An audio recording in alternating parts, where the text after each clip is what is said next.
Today, today I am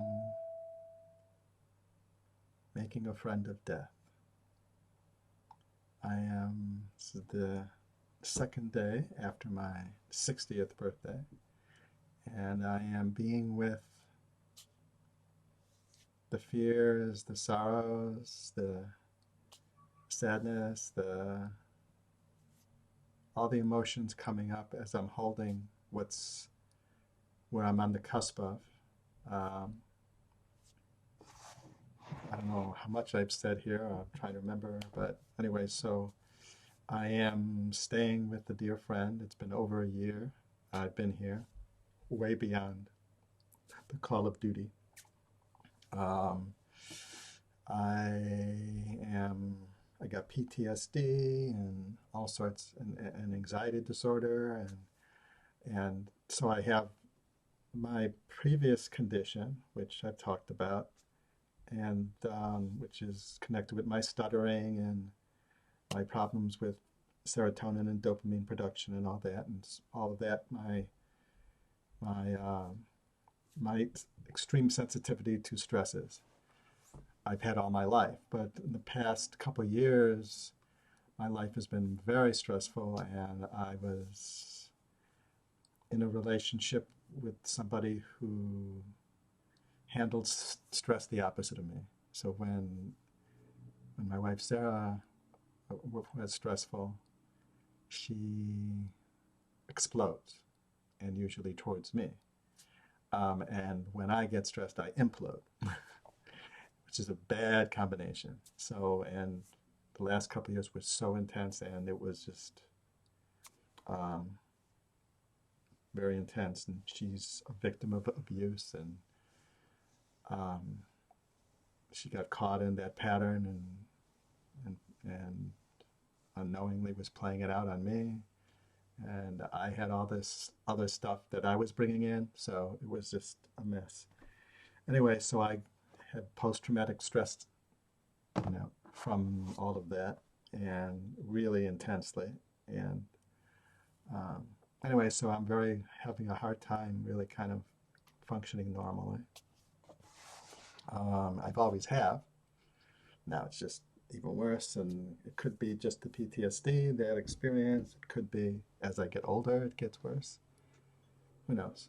Or, or hopefully as I'm trying to do this experiment and shifting in and out of focus here, hopefully as I'm doing this experiment, um, I'm testing the hypotheses. I hope this is true, that a lot of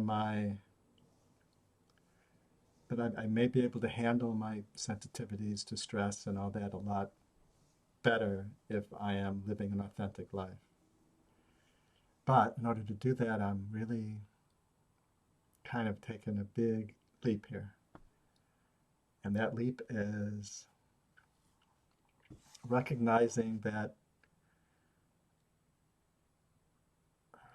what's natural for me is to just create and do my work and just be in the moment, be present, and to surrender daily, hourly, minute by minute to the divine, to that force within. So that's kind of where I'm grounded and authentic, and where I really feel the most me. So I'm doing that. Hopefully, I'm trying to do that and seeing where that takes me. So it's a big, big leap here. It's a big leap where I'm in the midst of losing everything I own. Um, and my time here is almost up, and at this moment, I have nowhere to go. And I'm looking into possibly what's the most economical, low budget way that I could exist. How can I create a life where I could live my authentic life and still survive? And so, because I can't really survive the other way either. So it's like I'm giving it a shot. Can I, if I surrender to the divine fully, if I embrace what brings me joy and bliss, and try to and to do the work that feeds my soul, that I feel is contributing to the world, if I really just enter that, what will unfold? It's kind of my last shot across the bow. But part of that, so part of that I've been kind of thinking about, okay, well, I used to live in a van, so maybe I should get a van, try to raise enough money to get a van. Um, I had this thought, okay, well, I'm going to do the Patreon site, but I don't really have like a lot of fans, at least I don't think I do, at least from what I see. And I don't know if people, I don't know what's going to happen. So I'm kind of holding, all right, what's the minimum I could survive on if I get disability, if I get some Patreons support, if I do small little things here and there, if I just um, that I can do. Can What would be that life? And so I'm looking into the vans and used motorhomes and stuff like that, and trying to find something like really as cheap as I can, but also to be able to survive enough to do my work, you know. Uh, and so this morning I was and it suddenly like hit me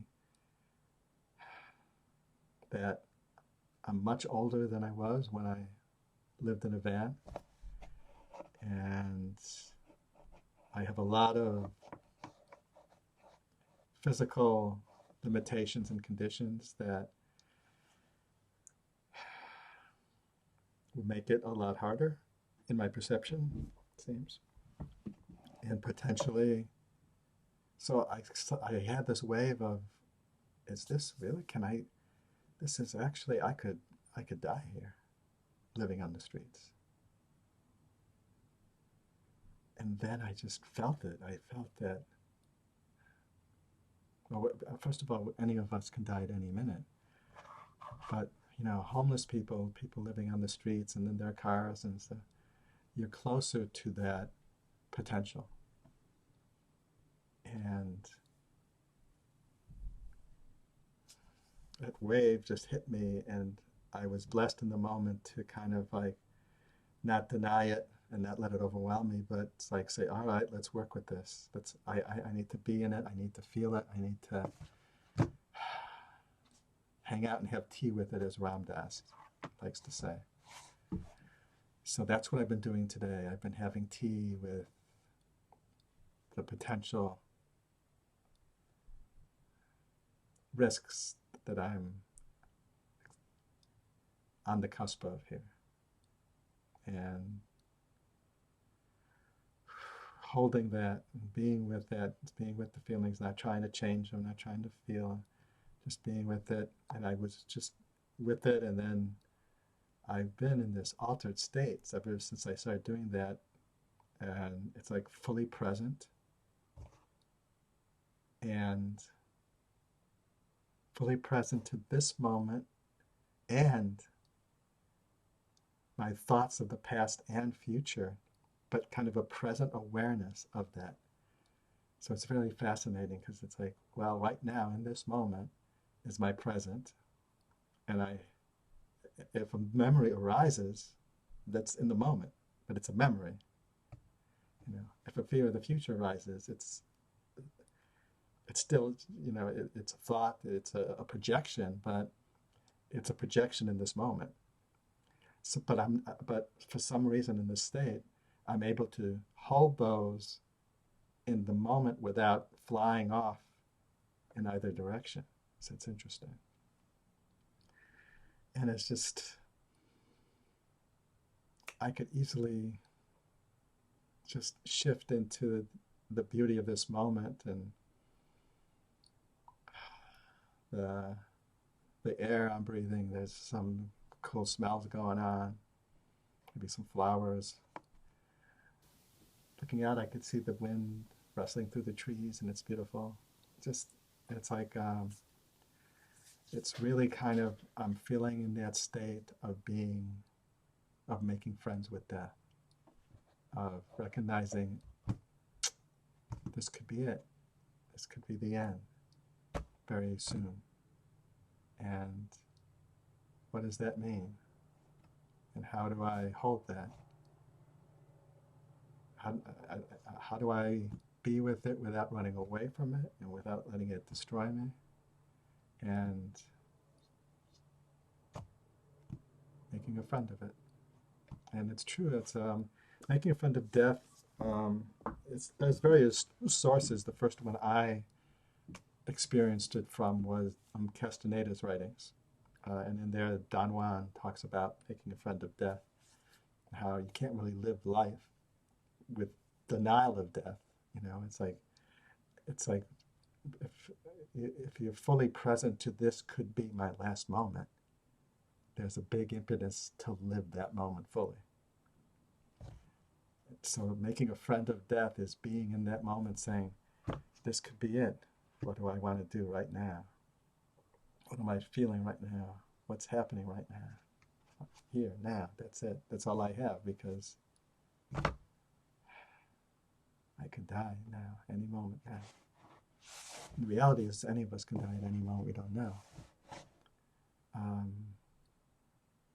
But being on the cusp of what I believe I am on the cusp of, what that potential is there, is kind of bringing me into this state. And in the middle of this, I just was feeling like, all right, I'm just going to do my drawing now and let it speak to me, and I don't know. And I was doing the drawing, and I wasn't conscious of what I was feeling and all that. And then, as I built it, as I let the drawing evolve, and then finally, when I did the final adjustment, it was like bam. I saw it and I was like, holy shit, that's the 0 point field. I'm in the 0 point field. And it was this great moment where I was like, I actually felt myself in the 0 point field, at the edge of it. And for me, my understanding of the 0 point field, I'm not a physicist, so I could be way off here, but I read a little bit about it, and my layman understanding of it is that the 0 point field is that empty space at the heart of all matter, all subatomic particles. When you get way down, they're mostly empty space, and everything comes out of this emptiness. And we don't have the instruments to look past it, so it's this 0 point field. That's what it's called. I believe that's how I'm using it. So it's the gateway actually between form and formlessness. What rises out of the 0 point field is form, births out of this emptiness. And we could actually observe form birthing out of the formless at the 0 point field. We don't know how it happens, but we know that all of matter, all of everything we see, everything we are, is birthed out of this emptiness. In the heart of every atom in our being, and every atom around us is empty. This empty space. So it was a great experience, and then it actually deepened, heightened, and expanded my experience of making a friend of death, because that's the gateway to death and life. There, that is the bridge between. That's that space between. So it was kind of cool and kind of like, wow, it was great to actually have that come out of me. And then it came out of me, and then it spoke back to me, and it kind of healed me, or it kind of fed me beautifully. And then I put it out there, and it was like this moment of like, wow, even if nobody responds, I felt the giving of it, the gift of it. I put it out there, and even if it's not received, or I still felt the giving. I still felt the gift of it to me. And it was like,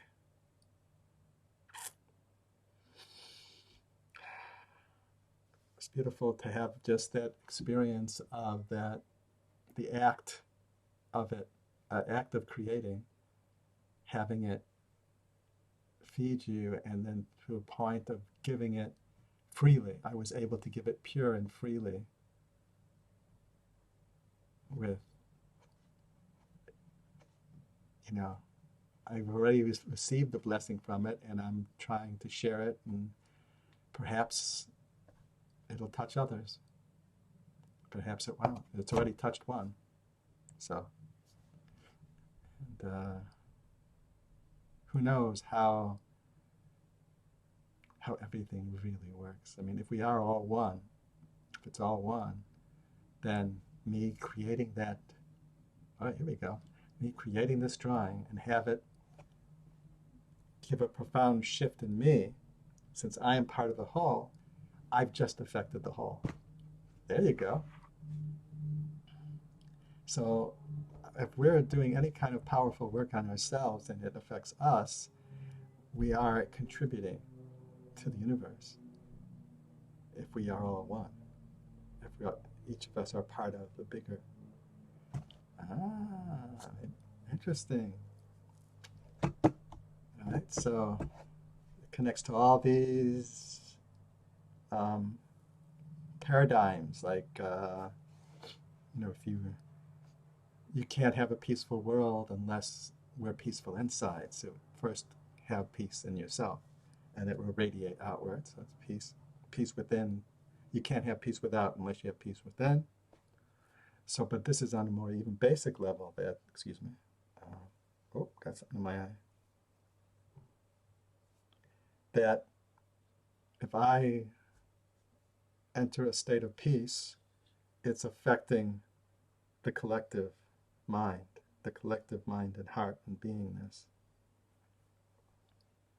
in some way.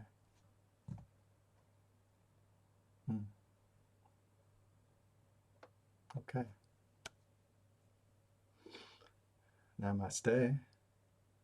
The one in me recognizes the one in you. And peace out.